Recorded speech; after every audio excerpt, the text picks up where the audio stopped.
എറണാകുളം അങ്കമാലി അതിരൂപതയിലെ എല്ലാ പള്ളികളിലും സമ്പൂർണമായി ഏകീകൃത കുർബാന നടപ്പാക്കണമെന്ന് സഭാനുകൂല സംഘടനകൾ സീറോ മലബാർ സഭ മെത്രാൻ സംഘത്തോട് അഭ്യർത്ഥിച്ചു.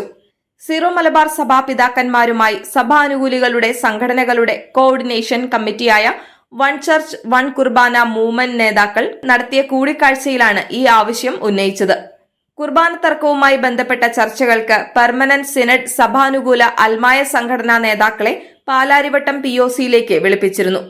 ചർച്ചയിൽ കുർബാന തർക്കത്തിന് ഉടൻ പരിഹാരം കാണണമെന്ന് വൺ ചർച്ച് വൺ കുർബാന മൂവ്മെന്റ് നേതാക്കൾ ബിഷപ്പുമാരോട് അഭ്യർത്ഥിച്ചു.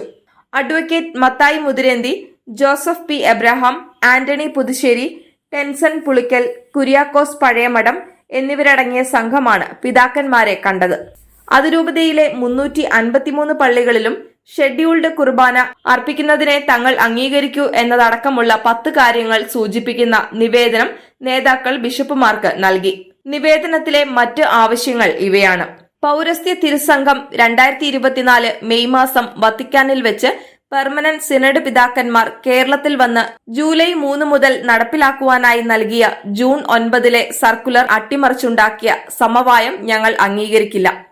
ഏകീകൃത കുർബാന അർപ്പണം മുഴുവൻ പള്ളികളിലും പൂർണ്ണമായും നടപ്പിലായി 6 മാസം കഴിഞ്ഞ് അതിരൂപത കൂരിയായെ മാറ്റാവുന്നതാണ്. ബസിലിക്ക പള്ളിയിലെ നിലവിലെ അഡ്മിനിസ്ട്രേറ്റർ തരിയൻ ഞാളിയത്ത് അച്ഛനെ ഒരു കാരണവശാലും അവിടെ നിന്നും മാറ്റുവാൻ പാടുള്ളതല്ല. നിലവിൽ സഭാ അച്ചടക്ക നടപടികൾ നേരിടുന്ന കൂദാശ വിലക്കുള്ള ബസിലിക്ക, പാലാരിവട്ടം, തൃപ്പൂണിത്തറ, മാതാനഗർ എന്നീ ഇടവകകളിൽ അനധികൃതമായി കഴിയുന്ന വർഗീസ് മണവാളൻ, തോമസ് വാളൂക്കാരൻ, ജോഷി വേഴപ്പറമ്പൻ, ബെന്നി പാലാട്ടി എന്നീ വൈദികരെ അടിയന്തരമായി അവിടെ നിന്നും മാറ്റേണ്ടതും പകരം ഏകീകൃത കുർബാന അർപ്പിക്കുന്ന വൈദികരെ നിയമിക്കേണ്ടതുമാണ്.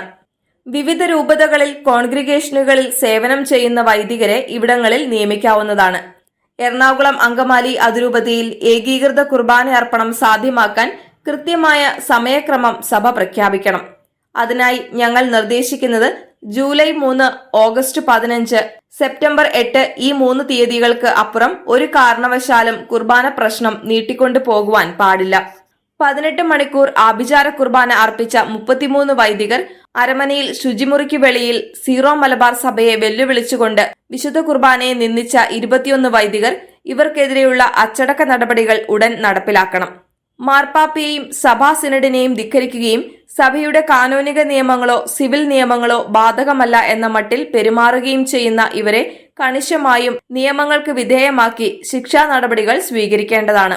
സഭാ നിയമങ്ങളെ കാറ്റിൽ പറത്തി ഈ അതിരൂപതയിലെ 10ഓളം വൈദികർ ചേർന്ന് ഇടവകകളുടെ സമ്പത്ത് കവർന്നെടുക്കുവാനായി തുടങ്ങിയ ഏകം കോൺഫ്രറ്റേർണിറ്റി ട്രസ്റ്റ് ഡീഡ് ഉണ്ടാക്കിയ വൈദികർക്കെതിരെ നടപടി എടുക്കുക. മാർപ്പാപ്പയെ അംഗീകരിക്കാത്തവർ സഭാഗാത്രത്തിന് വെളിയിൽ ആണ്. അത്തരക്കാരെ വെച്ച് ജൂൺ 5 വൈദിക സമിതി കൂടുവാൻ പാടില്ല. എറണാകുളം അങ്കമാലി അതിരൂപതയുടെ ഭരണം പെർമനന്റ് സിനഡ് ഏറ്റെടുക്കുക. സഭാവിരുദ്ധർക്ക് വിടുപണി ചെയ്യുന്ന ആർച്ച് ബിഷപ്പ് മാർ ജോസഫ് പാംബ്ലാനിയെ അതിരൂപതയുടെ ചുമതലയിൽ നിന്നും അടിയന്തരമായി മാറ്റണം.